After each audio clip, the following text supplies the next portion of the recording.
अभी गत गत कछु कहत नया में, जो गूंगे मीठे फल का रस अंतर्गत ही भावे। मतलब आप गा सकते हैं।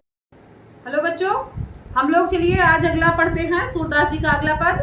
कल हम लोगों ने पहला पढ़ा था, उसमें हम लोगों ने पढ़ा था श्री कृष्ण जी के चरणों की वंदना कर रहे हैं। चरण कमल बंदो हरि राई, जाकी कृपा पंगु गिरि लंघे, अंधे को सब कुछ दर्शाई। तो इसलिए हम इसमें ज्यादा कुछ नहीं कह के आगे बढ़ते हैं। और आज नवरात्रि है, आप लोग को हिंदू नववर्ष की ढेर सारी शुभकामनाएं। और आगे हम लोग आके पढ़ते हैं। दूसरा उनका है, सूरदास जी ने बाकायदा बताया हुआ है कि हम निराकार ब्रह्म की उपासना ना करके एक सगुण यानी कि जो सशरीर दिखाई दे, निराकार मतलब जिसका कोई आकार ना हो, कड़कड़वासी हो, जिसको हम देख नहीं पा रहे हो, जिसका कोई आकार ना हो, जिसको हम छू ना सके, जिसको महसूस ना कर सके, ऐसे ब्रह्म को यानी ऐसे ईश्वर की हम उपासना कैसे करें। जैसे मान लो कि एक उदाहरण से हम लोग समझ लें, जब मान लो कि हवा है, अब हम लोग के सभी के पास कोई ना कोई गाड़ी होगी, टायर में हवा भरी रहती है। अब क्या होता है कि जब गाड़ी पंचर हो गई, हवा उसकी निकल गई, तो हवा तो बहुत है लेकिन हम उसको नहीं छू पा रहे, नहीं महसूस कर पा रहे, उसको पकड़ के भर ले। क्या करते हैं, हवा वाली दुकान पे जाते हैं, वहां से टायर में हवा डलवाते हैं। तो क्या होता है कि जैसे उसकी हवा खत्म हुई तो हमारे मन में एक छवि बन जाती है, आइडिया बन जाता है कि हमें इस दुकान पे जाना है और ऐसे काम करवाना है। इसी तरीके से इनका भी आता है कि भाई जिनके बारे में हम कुछ नहीं जान रहे हैं, न छू पा रहे हैं, न महसूस कर पा रहे हैं, जो इंद्रियों से महसूस नहीं किया जा सकता, जहां जाया ना जा सके, जिसको छुआ ना जा सके, तो मन में एक इमेज नहीं बन रही है, एक छवि नहीं बन रही है। तो ऐसे परमात्मा की हम कैसे आराधना करें, इस पे उन्होंने बहुत चिंतन मनन किया। उसके बाद वो श्री कृष्ण जी को अपनाए हैं, अपना आराध्य माने हैं, अपना उपासक माने हैं, एक मन में छवि बनाए हैं कि हम इनकी पूजा करेंगे, इनको हम प्रभु मानते हैं। तो उन्होंने बाकायदा उसके लिए एक लिखा हुआ है पद, उस पद को हम लोग आज पढ़ते हैं। और पढ़ते हैं, देखो अगर वीडियो थोड़ी लंबी हो जाए तो कोई परेशानी की बात नहीं है, जितना आपको लगे कि हाँ मुझे इतना पढ़ना चाहिए आप उतना ही पढ़िए। लेकिन हम क्या करेंगे, एक एक लाइन का अर्थ, काव्यगत सौंदर्य, उसमें कौन सा रस है, कौन सा अलंकार है, किस प्रकार की शब्द शक्ति है, सारे का हम वर्णन करेंगे। और इसी कड़ी में हम आगे, अब ज्यादा समय ना खराब करते हुए आगे चल के पढ़ते हैं। दूसरा उनका है, अभिगत गत कुछ कहत न आवे, जो गूंगे मीठे फल का रस अंतर्गत ही भावे, परम स्वाद सबही सो निरंतर अमित तो से उपजावे, मन बानी का अगम अगोचर सो जाने जो पावे, रूप रेख गुण जात जुगुत बिन निरालंब कित धावे, सब विध अगम विचार हिताते सूर सगुन पद गावे।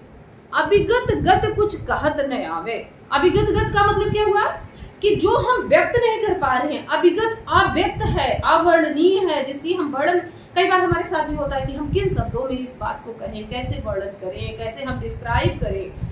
तो क्या करें सूरदास जी कि हम व्यक्त कर पा रहे हैं, जैसे नहीं कर पा रहे हैं, हमारे मन से कुछ निकल नहीं पा रहा है, कैसे नहीं पा रहा है, अंदर अंदर तो बहुत कुछ कह नहीं पा रहा है लेकिन वो उसको बता नहीं पा रहा है। इसी प्रकार हम भी निराकार ब्रह्म की कोई वर्णन नहीं कर पा रहे हैं, अपनी बात हम नहीं कह पा रहे हैं।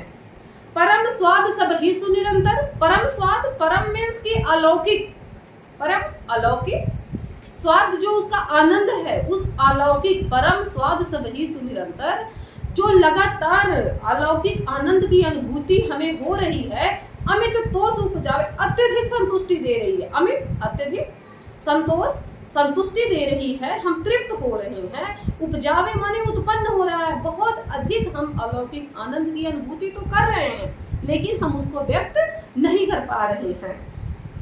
मन बानी का अगम अगोचर सो जाने जो पावे, मन से, हृदय से, वाणी अपनी जुबान से, वाणी से, मन बानी का अगम, अगम मीन्स जहां आप ना जा सके, अगम गम अगम, जहां आप ना जा सके, अगोचर जिसको आप महसूस ना कर सके, इंद्रियों के द्वारा जिसको आप महसूस ना कर सके कि ये कैसा है, मन बानी का अगम अगोचर सो जाने जो पावे,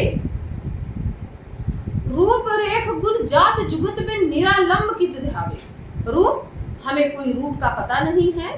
रेख, लाइन, आकृति भी लाइन से ही आकृति बनती है, तो उसका हमें कोई आकार, कोई आकृति, गुण, कोई गुण का हमें पता नहीं है। रूप रेख गुण जाति, किसी जाति मतलब कोई एक हमें महसूस नहीं हो पा रहा है, हम किसकी आराधना करें। जुगत, कोई तरीका नहीं मिल पा रहा है, कोई जुगाड़ नहीं बन पा रहा, कोई उपाय नहीं बन रहा है। रूप रेख गुण जात जुगत बिन निरालंब की हमें कोई आकार नहीं, कोई सहारा नहीं मिल रहा है। हम कहाँ जाएं, किधर भागें, कैसे पूजा करें। सब विधि अगम विचार ताते, अपने आप को कह रहे हैं सूरदास जी कि हमने सब उपाय कर लिया है, कुछ हमें अब पछताने के लिए बचा नहीं है कि हमने यही किया होता तो हम निराकार ब्रह्म को, यानी जो परम ब्रह्म है उनको हम पा लेते, निराकार ब्रह्म को पा लेते। हमने सब उपाय कर देख लिया, हमें कहीं से कुछ भी नहीं मिला, इसलिए हम क्या करें। सब विधि अगम विचार ताते सूर सगुण पद गामे। तब सूरदास क्या कर रहे हैं, सगुण भक्ति को अपनाए हैं, अपने आराध्य कृष्ण को अपनाए हैं और उनकी वंदना कर रहे हैं। तो ये इनका आप इससे मान सकते हैं, जैसे होते हैं ना कि ज्ञानाश्रयी शाखा, प्रेमाश्रयी शाखा। अब ज्ञानाश्रयी प्रेमाश्रयी शाखा के जो भक्तिकालीन में जो हुई है, भक्तिकालीन को स्वर्णकालीन कहा जाता है, हिंदी युग में स्वर्णकालीन युग से जाना जाता है भक्तिकालीन युग को। तो इसमें इन्होंने क्या किया कि सगुण काव्यधारा के कुछ हुए हैं महाकवि और कुछ हुए निर्गुण काव्यधारा के। तो सगुण में जो हुए हैं जिनका आकार, जैसे मान लीजिए कि आकार का मतलब क्या है, जिनके माता पिता हैं।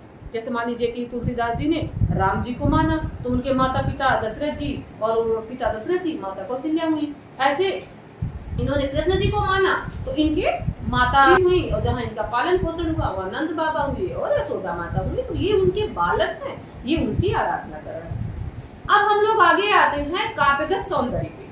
काव्यगत सौंदर्य में क्या क्या होता है, भाषा होती, शैली होती, रस होता, अलंकार होता, काव्य किस तरीके का है, गेयात्मक है। तो हम सबसे पहले बात करते हैं कि इनकी भाषा क्या है। सूरदास जी को आपको एक ही चीज याद करके चलना है कि इनकी भाषा ब्रज है। भाषा कौन सी है, ब्रज है। ये काव्य कैसे है, गेयात्मक। गेय माने गाया जा सके। अभिगत गत कछु कहत नया में, जो गूंगे मीठे फल का रस अंतर्गत ही भावे। मतलब आप गा सकते हैं, इसको गा के बता सकते हैं, इसको बोला जाता है गेय। तो इनका कैसा है काव्य, गेयात्मक है। पद कैसा है, मुक्तक है। मुक्तक का मतलब क्या है, मुक्त। अब जैसे ये दूसरे से जुड़ा नहीं है, पहला हम लोगों ने पढ़ा चरण कमल बंदो भरी लाई। अब ये अभिगत गत कुछ कहत ना हो तो एक दूसरे से जुड़ा नहीं है। जैसे आप तुलसीदास जी का पढ़ेंगे या कृष्ण जी का ही जब बाल छवि का वर्णन पढ़ेंगे श्री कृष्ण जी का, तो वहां में सूरदास जी ने भी एक कड़ी से दूसरी कड़ी को जोड़ के बताया है, तो वो मुक्तक नहीं होगा। ये मुक्तक इसलिए है कि यह अकेले में सफिशिएंट है, एक दूसरे से जुड़ा नहीं है।